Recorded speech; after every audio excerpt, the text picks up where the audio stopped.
guys, samahan nyo kami magawa ng mango float at macaroni salad. Dahil birthday ng bunso namin. Kaya ayan, ang kugit-kugit talaga niyang magawa ng mango float ulit. Wow! At this time, hindi na kami nagkamali, no? Ginamitan na namin ng mixer para magsitaasa na yung icing namin, no? Para maganda naman tingnan. Yung bunso ko pala yung pinaprepare ko dyan para mag-beat ng cream. Para ma-enhance din naman yung kuwan niya, pagka-chef niya. First year pa lang pala siya, guys.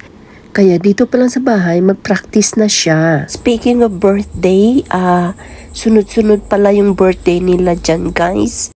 Yung pangalawang anak ko, December. Then si bunso, January.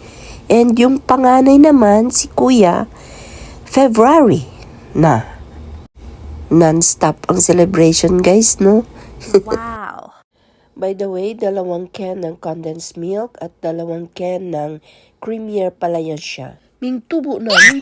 So, ayan guys, tumaas na po yung cream natin. Ready to spread na po siya sa ating mango float. Naka-6 na topper tayo nito, guys, no? Kasi ang daming cream. So, ayan, tapos na po ang mango float natin. Ready to fridge na. So, ang next na dessert na ginawa natin ay, again, ang macaroni salad. Paborito kasi namin ito, guys. Kaya, every time my birthday, ito yung piniprepare namin. Kasi, paborito din ng mga bata. In short, mahalin. Pasensya na kayo sa background kanina, guys, kasi nakisabay ang ulan. Mabuti naman at huminto na.